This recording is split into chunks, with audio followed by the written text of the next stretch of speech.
مجموعه ویدیویی ارتش شیطان قسمت 24. در این قسمت یک بار دیگر خواهید دید که رسانه‌های اجتماعی طرح‌های برنامه‌ریزی شده برای شیوع اعتیاد به این شبکه هاست. اما با چه هدفی؟ چه شرکت‌ها و کشورهای برنامه‌های ارتش شیطان را از طریق موبایل‌های هوشمند و فضای مجازی اجرا می‌کنند؟ آیا می‌دانید برنامه نهایی ارتش شیطان از این شبکه‌ها چیست؟ آیا می‌دانید همکنون شما در حال اجرای برنامه طرح ریزی شده ارتش شیطان هستید؟ آیا می‌دانید شما چگونه در کنترل کامل ارتش شیطان هستید؟ اگر شما خودتان را کنترل نکنید، دیگران شما را کنترل می‌کنند.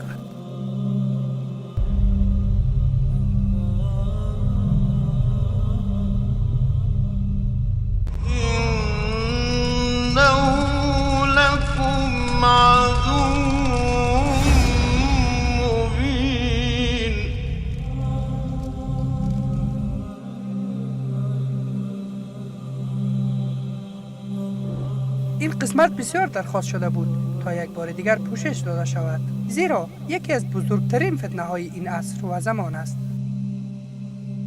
فکر نمی کنید بعضی کاربران بگویند ببینید من می توانم با تبلیغات کنار بیایم، من می دانم دقیقاً چی کار می کنم، خدمات رایگان در اختیارم قرار داده شده. شاید آنها فکر کنند من را کنترل می کنند، اما من مواظب خود هستم. مشکل اینجاست که تکنیک‌های رفتاری برای فردی که تحت کنترل و نفوذ قرار می‌گیرد اکثراً غیر قابل درک‌اند و این راهکارها سابقه طولانی دارند و از دیر وقت به این طرف مورد استفاده قرار گرفته‌اند. در واقع نکته اصلی پنهانی بودن این تکنیک هاست. این یک رویکرد مکانیکی برای کنترل افراد است و چون به صورت الگوریتمی است و ارتباطات مستقیم فردی در آن داخل نیست، کاربران متوجه نمی‌شوند چه اتفاقی برایشان می‌افتد. شرکت‌های رسانه‌های اجتماعی این رسانه‌ها را در واقع طوری طراحی کرده‌اند که اعتیاد آور باشد. این را من نمی‌گویم، بلکه طراحان حقیقی رسانه‌های اجتماعی می‌گویند. آنها می‌گویند هدف اساسی از ایجاد رسانه‌های اجتماعی جلب توجه هرچی بیشتر شما بود. چرا می‌خواستند توجه هرچی بیشترتان را جلب کنند؟ تا بتوانند تبلیغات بیشتر از محصولات نشر کنند و شما آن را ببینید و دوباره بیایید، درست؟ و آن محصولات را بخرید و شرکت‌ها پول بیشتر به دست آورند به خاطر سود خودشان. به نظر می‌رسد حیله‌های زیاد اینجا در جریان است. من اسمش را می‌گذارم رقابت برای رسیدن به انتهای ساقه مغز کاربران، برای جلب توجه افراد به هر قیمتی که شده. فرض کنید من یوتیوب هستم و من مقدار قابل ملاحظه توجه مردم را به خود جلب کردم. بزرگترین رقیب یوتیوب چیست؟ احتمالاً فیسبوک. یا ببینید مدیر عامل نتفلیکس اخیراً ابراز کرد که بزرگترین رقبای نتفلیکس احتمالاً یوتیوب، فیسبوک و خواب هستند. خواب؟ بله، خواب. چون در ختم روز مردم وقت کافی دارند و اگر شما وقت افراد را به نفع خود استفاده نکنید، فرد دیگری، برنامه دیگری و یا بخشی از زندگی دیگران آن را به خود اختصاص خواهند داد.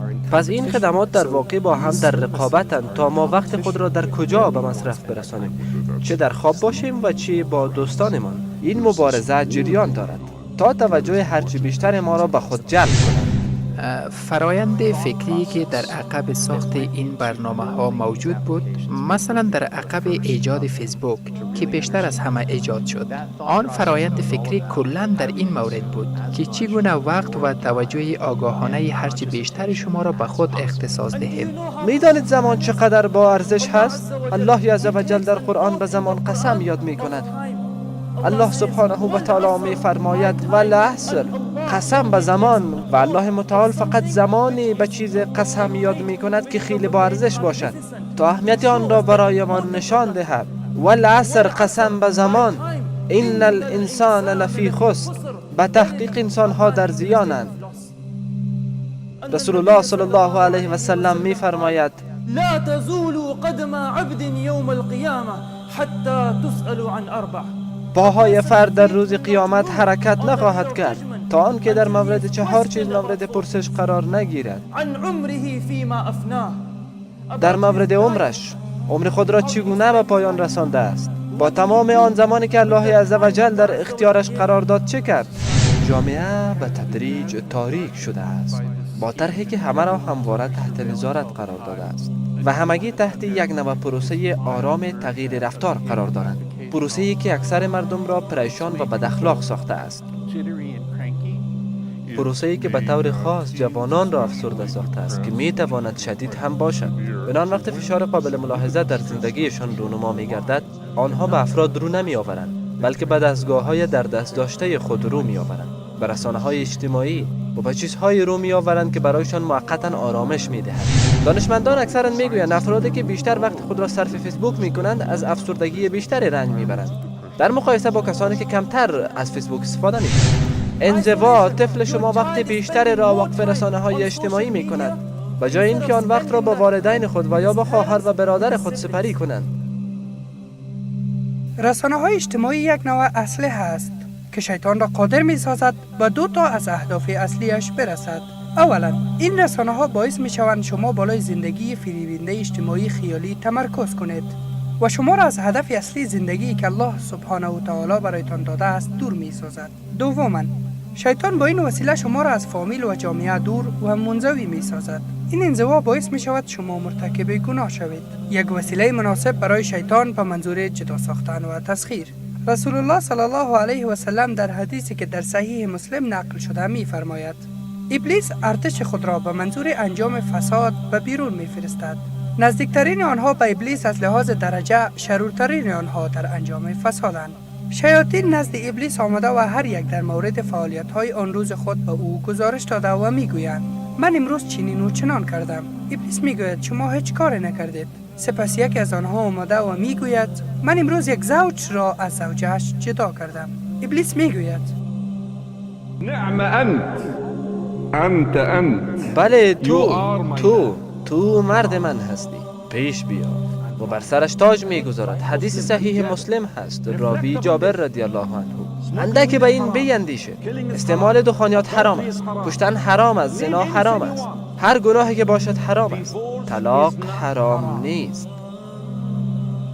اما چرا شیطان از طلاق خوشحال می شود؟ چرا؟ دشمنتان چی را دوست دارد؟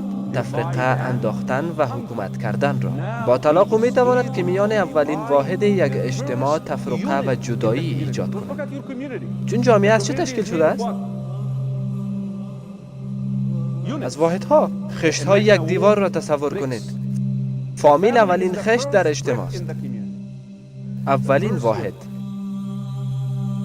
قبل از با وجود آمدن این فناوری‌ها، اطفال در وقت فراغت بازی‌های معمول را انجام می‌دادند و وقت خود را با فامیل سپری می‌کردند.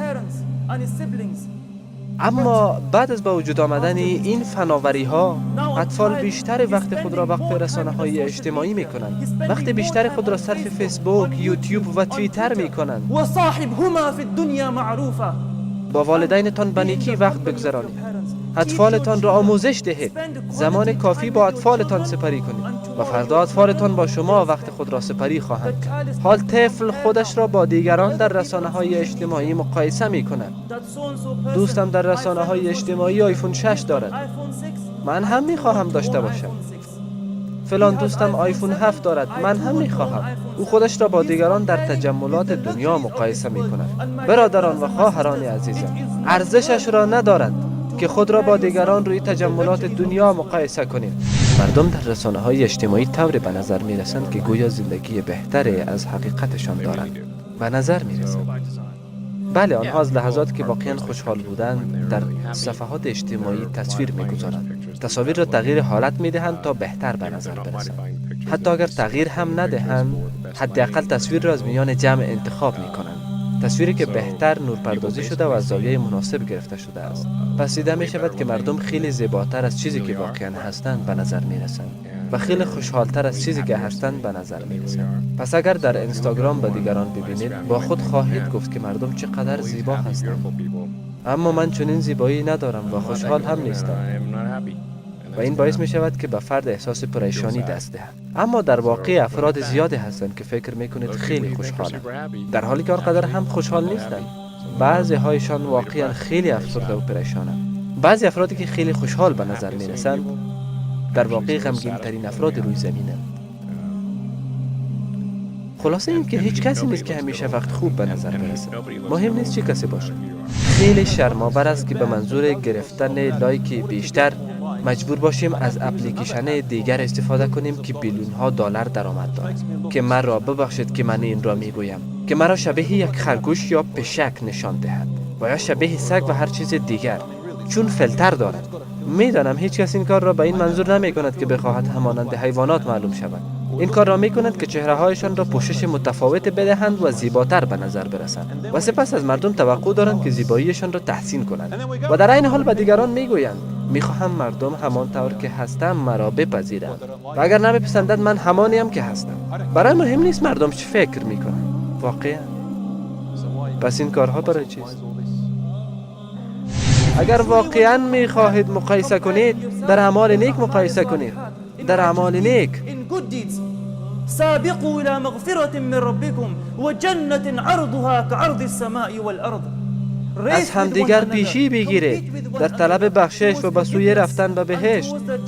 آنها رسانه‌های اجتماعی را طور طراحی کردند تا شما محصول باشید. بلا قسم به همین منظور آن را طراحی کردند. شون پارکر رئیس اسبق فیسبوک در مورد رسانه‌های اجتماعی چه میگوید؟ این یک حلقه بازخورد برای اعتبار اجتماعی است. این دقیقاً چیزی است که به ذهن یک هکر مانند خودم میرسد. چون شما از یک آسیب پذیری در روانشناسی انسان سوء استفاده میکنید. حلقه بازخورد اجتماعی یعنی وقتی شما در رسانه‌های اجتماعی تبدیل به محصول میشوید، سپس برای خود ارزش تعیین میکنید. این که چقدر ارزش دارید.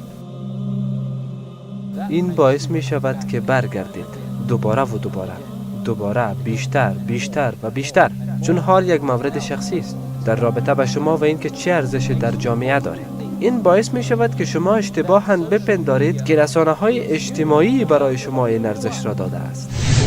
این حلقات بازخورد مبتنی بر دوپامین کوتاه مدت را که ایجاد کرده ایم، نحوه کارکرد جامعه را از بین میبرد. عدم گفتمان رو در رو، عدم همکاری، اطلاعات غلط، دروغ. این مشکل منحصر به آمریکا نیست. در مورد تبلیغات روسی هم نیست. این یک معضله جهانی است. به نظر من ما همکنون در وضعیت واقعاً بدی قرار داریم. مبنای نحوه ارتباطات مردم با همدیگر را از بین میبرد. من فکر میکنم که ما در اعماق ذهن ما به نحوی میدانستیم که اتفاق بد خواهد افتاد. ما ابزار با وجود آوردیم که بافتهای اجتماعی را از بین میبرد. این حقیقت وضعیت ماست و من تمام شما را من حیث رهبران آینده جهان تشویق میکنم واقعا درک کنید که چقدر این موضوع حیاتی است. اگر این جانور را تغذیه کنید شما را از بین خواهد برد. It's a mechanical approach to manipulating people. We know, the science is clear, we know, and we did it anyway. There's a big time bomb ticking. You are being programmed. They have set up social media so that you become the product. And we did it anyway. You are being programmed. There's a big time bomb ticking. If you feed the beast, that beast will destroy you. ما دید کافی نسبت به مسئولیت خود نداشتیم و این یک اشتباه بزرگ بود. اشتباه من بود. معذرت میخواهم. منتظر قسمت های بعدی باشید انشاءالله.